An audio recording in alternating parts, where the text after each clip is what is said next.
In Chapter 9, we're going to take a look at what is really the biggest portion of the Calculus BC content, and that is a topic called infinite series. But here in Section 9.1, we're going to take a look back at sequences. You've studied sequences a little bit in pre-cal before this class, but there's definitely a lot more stuff we need to add to that knowledge base so that we can build our way up to what is called an infinite series. Really, Section 9.1 doesn't really have much AP test content in it, as this isn't really tested on the AP test. So really look at Section 9.1 as a way to brush up on what you know about sequences, and then kind of giving you some extra knowledge that'll help us better understand what's to come, and that is infinite series. Okay, so some of the basics of sequences. First, a sequence is just an ordered set of numbers.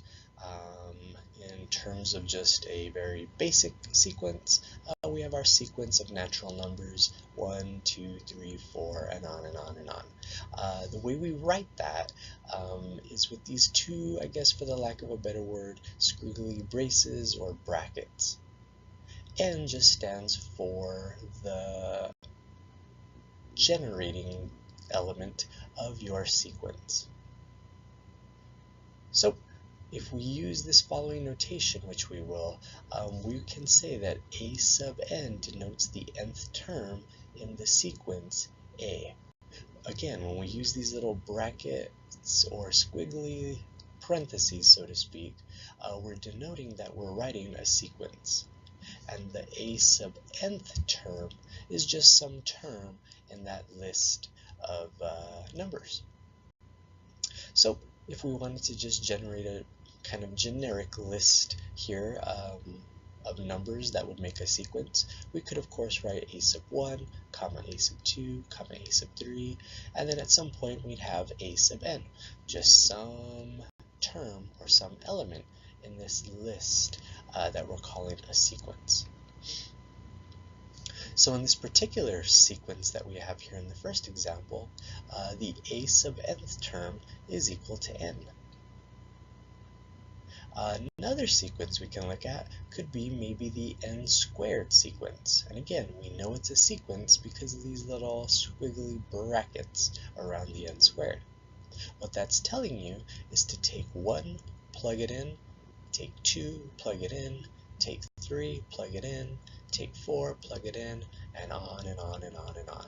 And that's what generates all the elements of a sequence. So of course we'll have 1, 4, 9, 16, and so on. So this sequence I'm not going to call a sub n, just to kind of give you the realization it doesn't have to always be an a. This sequence, which is n squared, I'm going to call b sub n, just to, I guess, differentiate between these two different sequences. If we needed to find the 31st term of the sequence b sub n, which is n squared, b sub 31 would just tell you to plug in 31 in for n. 31 squared is 961. So back at the end of chapter 8, I mentioned two very important words that were going to carry us a lot through this chapter 9. And here's kind of our first review of them so that we can kind of start using that idea that we saw at the end of chapter 8. Divergent and convergent. So what does it mean for a sequence to diverge? Well, a sequence diverges if it does not have a finite limit. So here I'm just kind of using the generic sequence a sub n. If that sequence diverges, it does not have a finite limit. And I'll just use the easiest one to illustrate that, the sequence of natural numbers, which I call n here, which is just 1, 2, 3, 4, 5, 6, 7, 8, and on and on and on. That sequence diverges because as n gets larger, the terms in our sequence keep getting larger. So as n gets larger, the numbers in the sequence start approaching infinity, or because of that, we can say that the sequence diverges. It doesn't approach a specific number, so it diverges. So what would a convergent sequence look like? Well, again, a sequence, just a generic one I'm calling a sub n here, will converge if the limit of a sub n exists. So let's take a look at this particular sequence. We're going to look at the sequence a sub n, where a sub n is equal to 1 over n. If you just want to list off a few of the elements here, of course we're going to start in by plugging in a 1, so we'll have 1 over 1, comma 1 over 2, comma 1 over 3, comma 1 over 4, and on and on and on. That's just to kind of give you a little visual, I suppose, of what these elements of the sequence look like. But ultimately here, we want to figure out, does this sequence converge? To determine if it converges, we just take the limit of that sequence. So here I'm just writing in this little first part here that I'm taking the limit as n approaches infinity of a sequence a sub n. But of course, in this particular case, a sub n is our 1 over n. So if we take the limit as n goes to infinity of 1 over n, hopefully we remember this back from our limit days since we've been doing this. If we take 1 and divide it by infinity, we get 0. And because of that, we can say since the limit exists, the sequence converges. There's one other special kind of sequence we're going to run into, and again, all of this stuff we're looking at will extend once we start 9.2, where we're going to start looking at really what matters in this chapter, and that is infinite series. We have something called an alternating sequence. An alternating sequence is generated when your a sub n looks something like -1 to the n power. So does a sequence like this have a limit? Well, we really can't take the limit of -1 to the n power. If you think about taking that limit, we'd end up with -1 to the infinity, and we really don't know what that's equal to, or we haven't really seen anything like that before in this class. So I think maybe the easiest way to kind of appreciate what's going on here is to just list off some of the elements of the sequence so we can see what's happening. So what does the sequence -1 to the n power look like? Well, if we plug in 1, we'll have -1 to the 1, which is -1. If we plug in 2, we'll have -1 squared, which is 1. And you can already see the pattern of what's happening. When we plug in 3, we get -1. When we plug in 4, we get 1. The reason this is called an alternating sequence, and I think it's obvious now that you see it written out in long form, is because the terms of this sequence alternate. -1, +1, -1, +1. And if you go back to what it means for a limit to exist, we have to be approaching one particular number, and that's the key word, particular.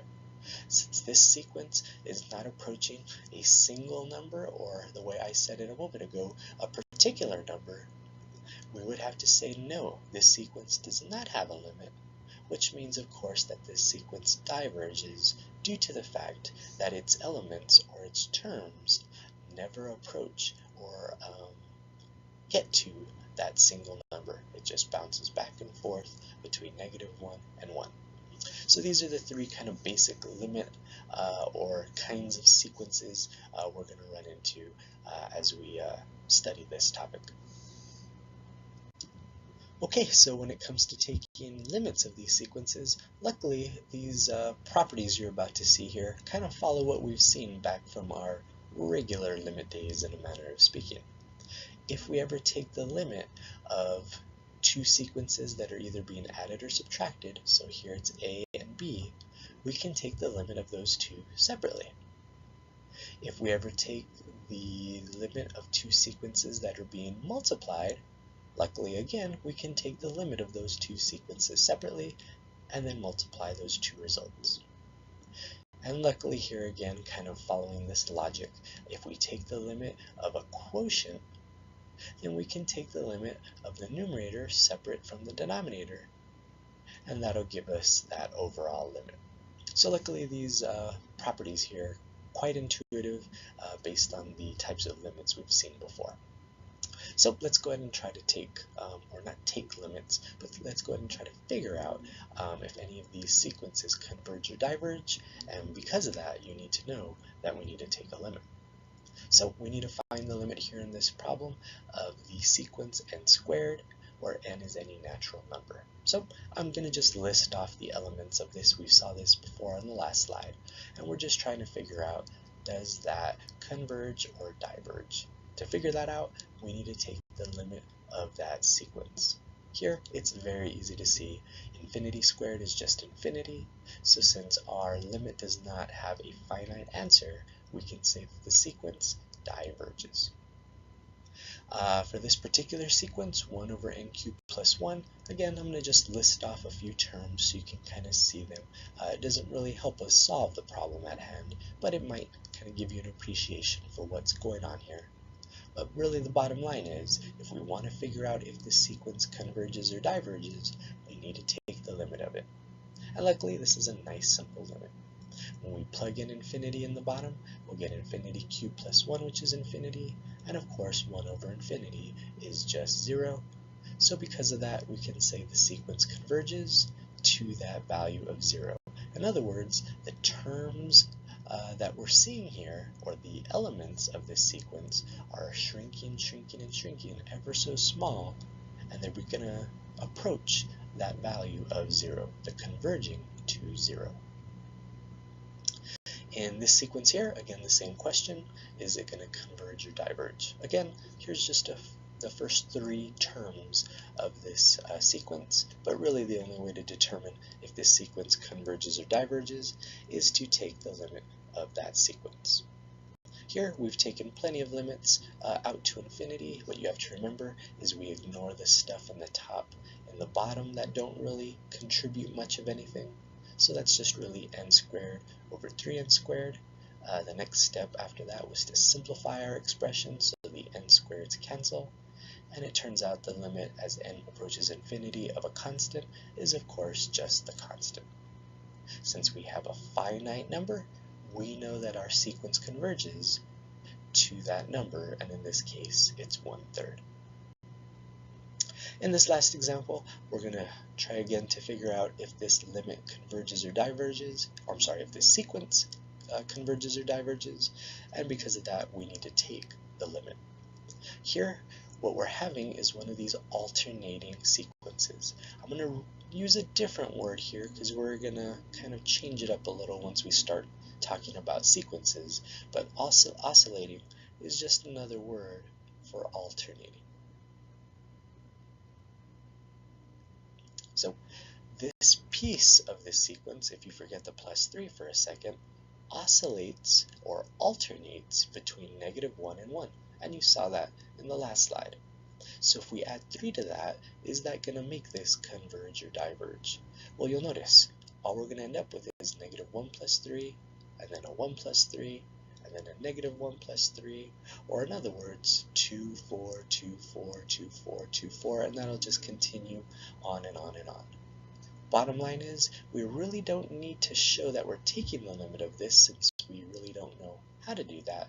We just need to realize that just by listing off a few of the terms of the sequence, that it's oscillating or alternating between the numbers 2 and 4, so ultimately we can come to the conclusion, of course, that this sequence diverges because it's not approaching a particular or a single number. Okay, this next example is particularly important because it's really going to demonstrate for all of you that aren't quite sure what this n is in terms of what a natural number is versus a real number. So here we're trying to find the limit of the sequence sine pi n, where n, and this doesn't have to be stated, but I'm just putting it here in all of these problems so you can realize this, n is a natural number or just one of our counting numbers. It's not a real number in terms of us being able to plug in like a 1.1 or a 1.2. We're only putting the whole counting numbers in. So if we want to find the limit of this sequence to determine if it converges or diverges, this is a little tough. If we plug in infinity, I suppose we're going to have sine of infinity, but that doesn't really make sense. We don't really have an answer to what that would even be equal to. So maybe like the alternating sequences, it's probably best if we look at some of the terms of the sequence to kind of see what's going on. So let's kind of list off some of the terms here. If we plug in 1, we'll end up with sine of 1 pi. If we plug in 2, we'll end up with sine of 2 pi, and if we plug in 3, we'll end up with sine of 3 pi, and so on and so forth. Ultimately, I'm just listing off these first three because if you're up to speed with your unit circle knowledge, you'll realize that the sine of pi, 2 pi, and 3 pi, and 4 pi, and so on are always 0. And of course, if all of the elements of this sequence are 0, then the limit must be 0. And if the limit is anything other than infinity, then that must mean that this sequence converges, and it's converging to the value of 0, and that kind of makes sense because all of the terms of this sequence are 0. So how are things different when we look at a problem where n isn't present, but x is present? And x is any real number. And what do we mean by real number? We mean any number. It can be a decimal, in between a whole number, or just the whole numbers themselves. So this limit is a little bit different when we approach it from that point of view. So I'm going to go ahead and graph sine of pi x. And you'll notice the graph of sine of pi x oscillates, and there's that word again. Just be careful. It's a little bit fancier word, I suppose, but it's just another way of saying alternating. We can see that this graph of sine pi x alternates or oscillates between the values of -1 and 1. It goes up and down between -1 and 1. So because of that, if we wanted to find the limit of the sine of pi x, that limit would not exist. Since we're not approaching any particular number, we're bouncing back and forth between -1 and 1, that limit wouldn't exist. But you'll notice on the left side, when we had pi n, where n was a natural number, that limit did exist.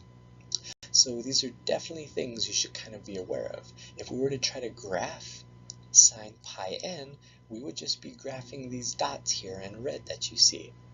The reason it's those dots is because sine of pi is 0, 2 pi is 0, sine of 3 pi is 0, and so on and so forth. So if we were to graph this sequence, it would just be these red dots.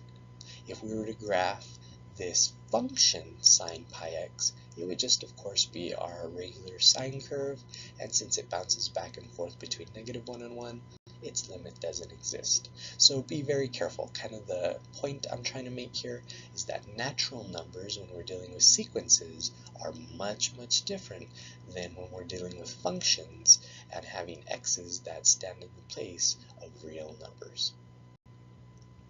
Okay, here's a very interesting one, and this one I think may or may not be the most important in the sense that this is going to set us up for a lot of the stuff we're going to do in the rest of Chapter 9 when we're looking at series. I know these are sequences, but this little technique you're going to see here is going to really impact us later on in Chapter 9. So we want to find the limit of this sequence. And if you need a little review here, these exclamation points are factorials. So how in the world do we take the limit of factorials? That's definitely nothing we've ever studied thus far in this class. So let's take a little review of a factorial.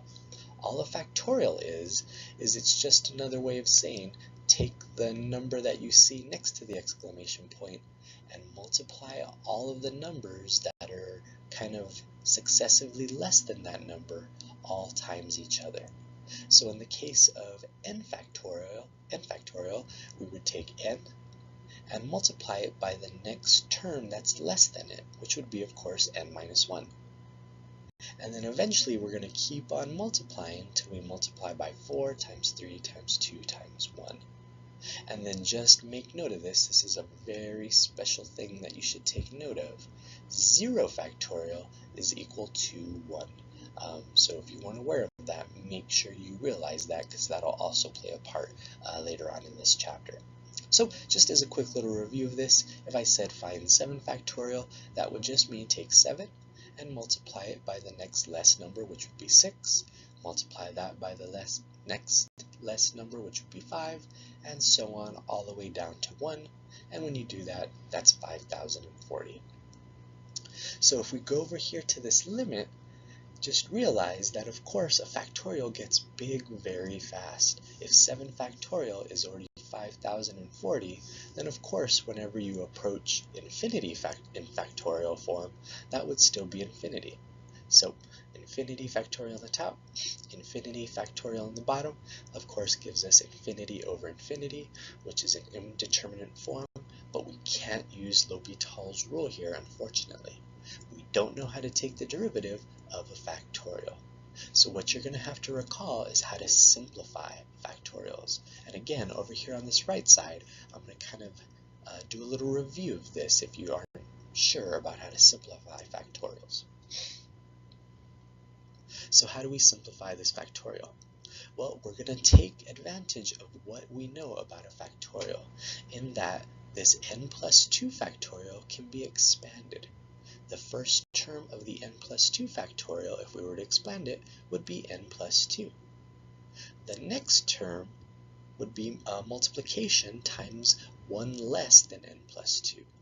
If we subtract 1 from n plus 2, that's n plus 1. And again, we're multiplying all of these elements of the factorial.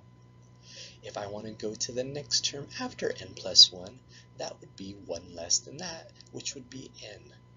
And that's where I'm going to stop and put the factorial back on. The reason we still need the factorial is this thing keeps on going on and on forever till we end up with 3 times 2 times 1. But we don't want to do that because we know in the bottom we have an n factorial. And if we stop right there in the top, those factorials cancel, and this simply just becomes n plus 2 times n plus 1. So if you recall that back from simplifying factorials, you're kind of ready to go with these types of problems, but hopefully that kind of brought you back up to speed concerning simplifying factorials. So that now we can go ahead and apply that to our problem at hand on this left side. To simplify this, we're going to subtract 1 until we get a factor that cancels. And of course, the factor we're looking to cancel is that n factorial in the bottom. So, of course, our first term is the n plus 1.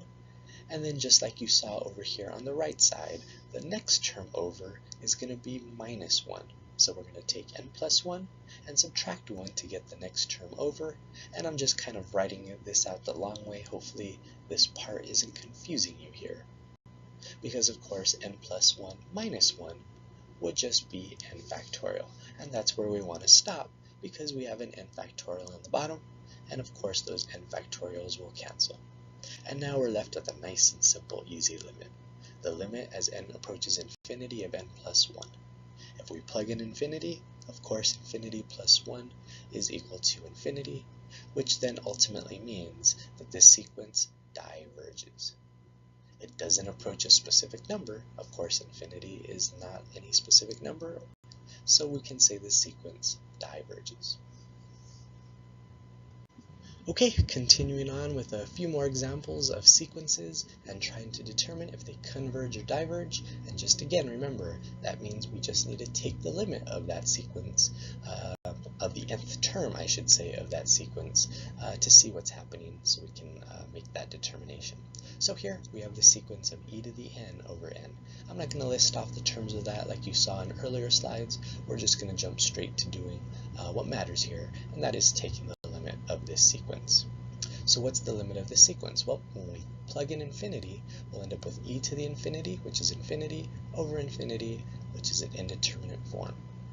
The reason it took so long for us to learn L'Hopital's rule, and why we waited till chapter 8 to see that, was because we really didn't need it up until that point, but now certainly it's a good thing we know about L'Hopital's rule so that we can take this limit.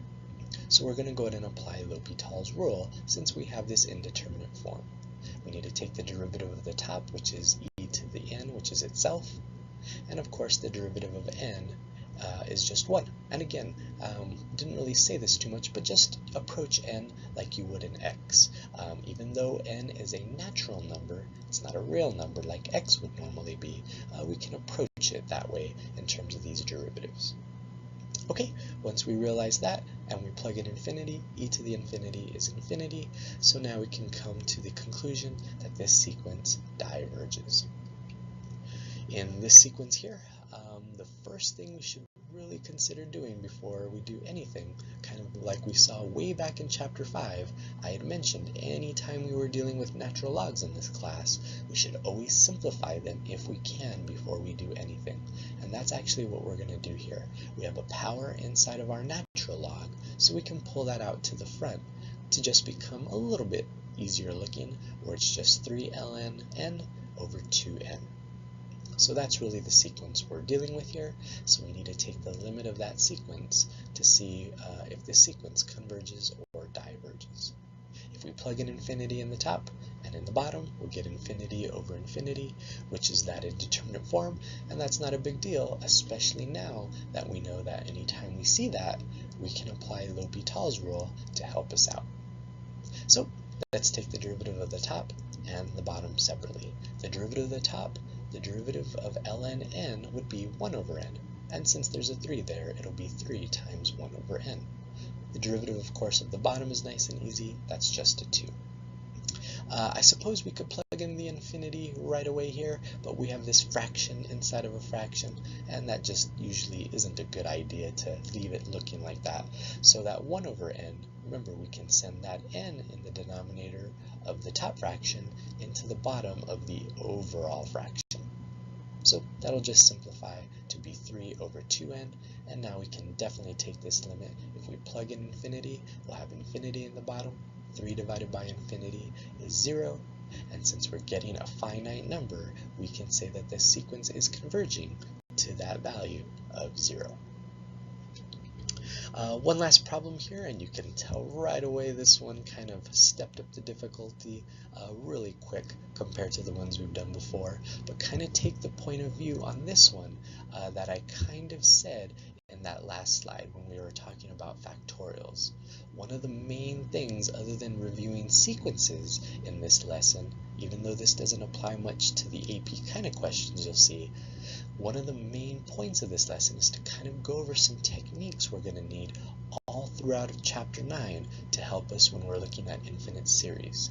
So that little thing you saw in the last slide concerning factorials, I hope you really took note of it, because we're going to use that a lot in this chapter.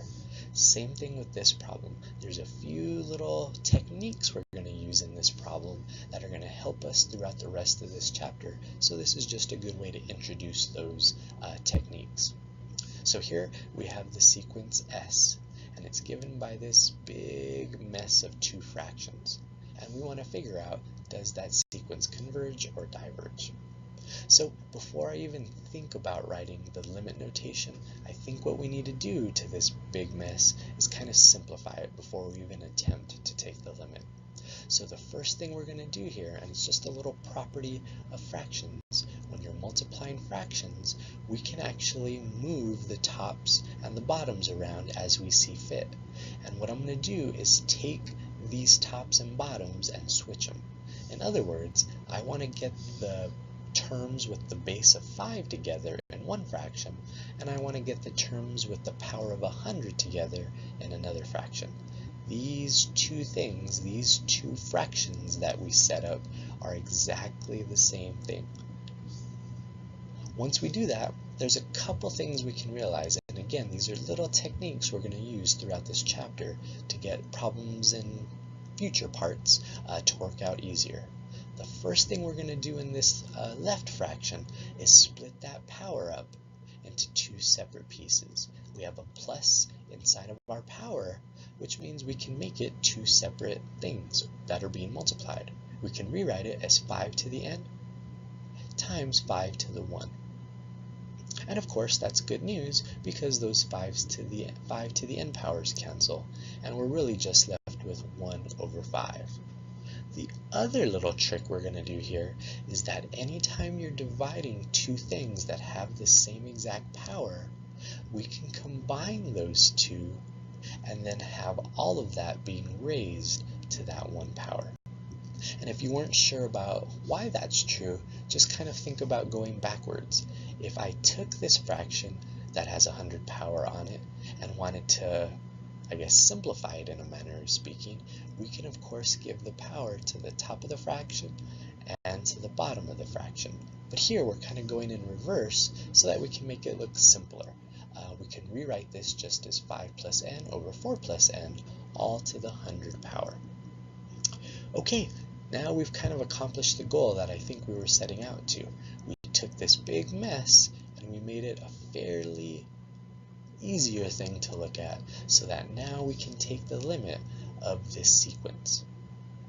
So how do we take the limit of this sequence? Well, the first thing I could have done with this problem, but I didn't, is I could have left that 1/5 out in front of the limit notation. It's just a constant, so we could have moved that out to the front. So let's kind of disregard that for a moment. If we were to try to take the limit of 5 plus n over 4 plus n to the 100, what we need to do anytime we're going to infinity is we ignore the things that really don't contribute much to the limit. And of course, in the top, that would be the 5, and in the bottom, that would be the 4. So we're just left with n over n to the 100, and luckily, n over n is just 1, and so it doesn't even really matter that it's to the 100 power. If all of that becomes 1, the limit of 1 is of course 1, and when we multiply that by 1/5, we're left with 1/5. So just kind of take a little overview of this problem with some of the little steps we took with the fraction, and then splitting up the power in this next step here, and then taking these two and writing it as 1 power. A lot of these little tricks you saw we're going to use throughout chapter 9 when we're looking at infinite series. And then again, same thing went for those factorials you saw on the last slide. So please take note of those things so that you'll be ready to attack those problems when we see them later on in chapter 9. Okay, just a few more things we got to talk about with regard to sequences, and the first here involves something called the squeeze theorem, or sometimes called the sandwich theorem. And basically what that's getting at is we're trying to take, I guess, two sequences and squeeze them or put them in between like a sandwich of another sequence. So we're going to start off by given 3 sequences. A, B, and C. We don't know what they are, but the one thing we do know concerning how they're related to each other is that we're given this inequality here. And essentially all this is saying is that the A sequence is smaller than the C sequence, and that sequence is smaller than the B sequence. Or even more plainly, we can just say that the A is the small sequence, the C is the middle-sized sequence, and then the B is the big sequence. The next thing we're going to be given with regards to these sequences is that we know that the A sequence is equal to some value. When you take its limit, it's equal to some value, which we're going to call L. And it also turns out that when we take the limit of the B sequence, which is the big one, it's also equal to L. So if the small sequence is equal to L when we take its limit, and if the big sequence is equal to L when we take its limit, then what must the in-between sequence be equal to? Well, of course, it would have to also be equal to L. If it's between A and B both equal L, then that must mean the one in between must also be equal to L.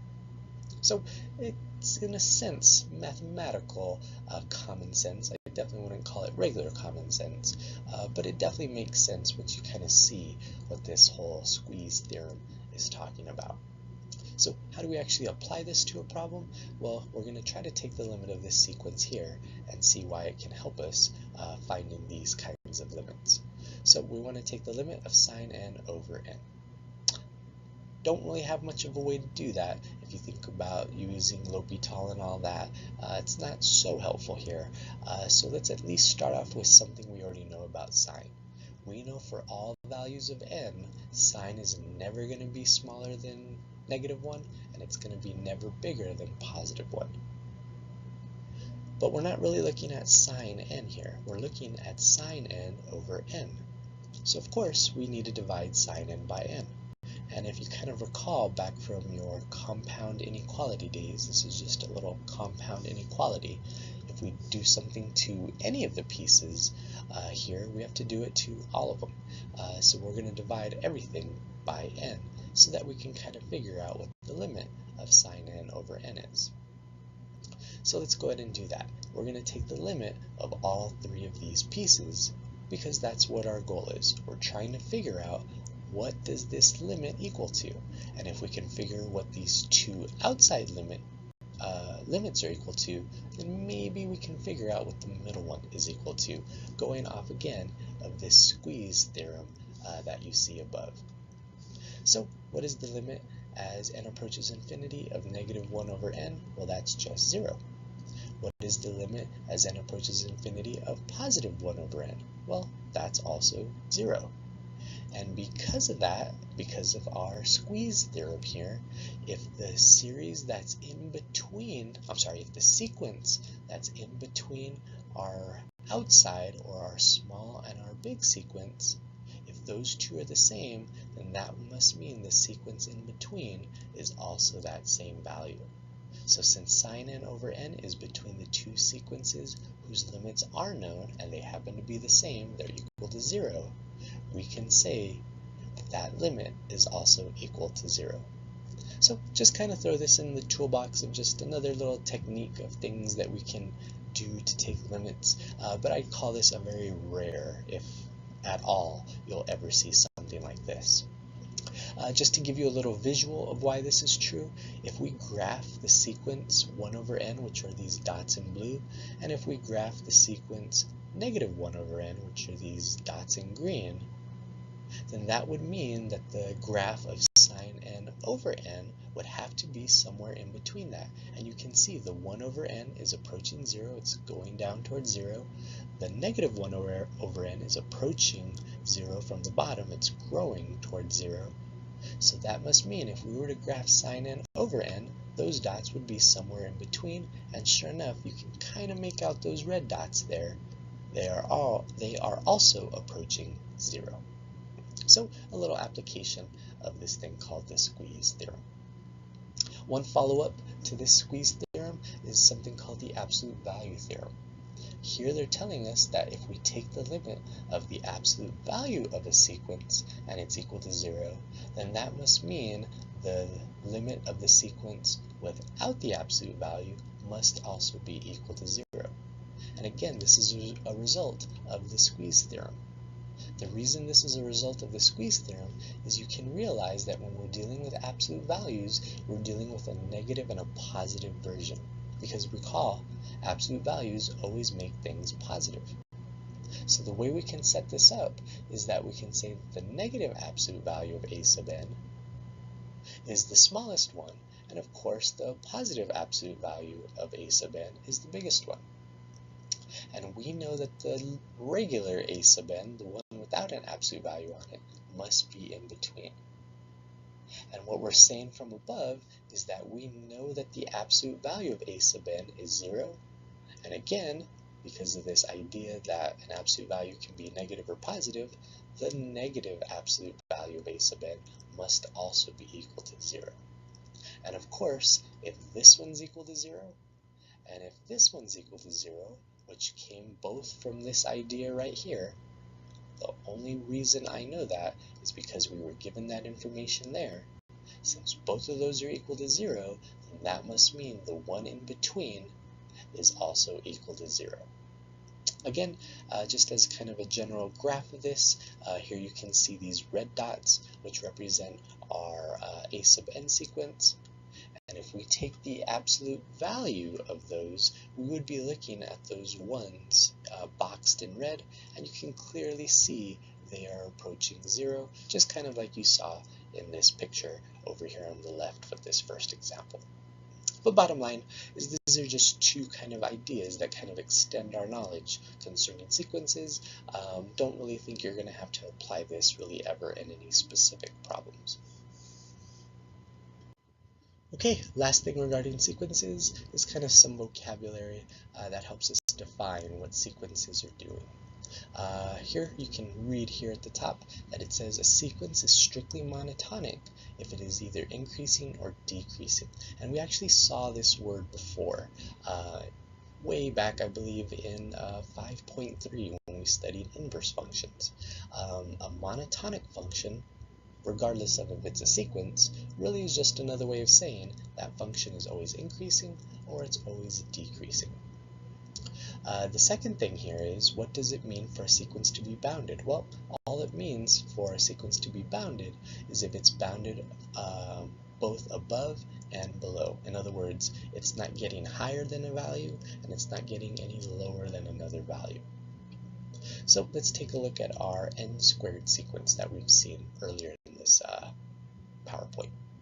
If we were to graph the terms of this, we'd of course have to graph 1, 1, 2, 4, 3, 9, 4, 16, and on and on and on. Of course, this is not a function, so we can't connect these dots like we would if it was a parabola, but you'll notice this is a monotonically increasing sequence. It's always getting bigger and bigger and bigger, so we can of course call this monotonically increasing. The other thing we can realize is our sequence here is never going to go below the value of 1, since it's always increasing. So we can say that this sequence is bounded below by 1, but is not bounded above. It's going to keep on growing and growing and growing and growing, so it's not bounded up from above, but it is bounded from below because it doesn't ever go below the value of 1. In this picture, we have the sequence of 1 over n. And if we take those terms and graph them, again, we can't connect those with a line. This isn't a function, this is just a sequence, so we just have these terms that we're graphing. You'll notice that this sequence is monotonically decreasing. It's always going down, so it would be monotonically decreasing. So is this a bounded problem? Well, you'll notice from above, it's never going to get any bigger than the value it starts at, which is 1. And also from below.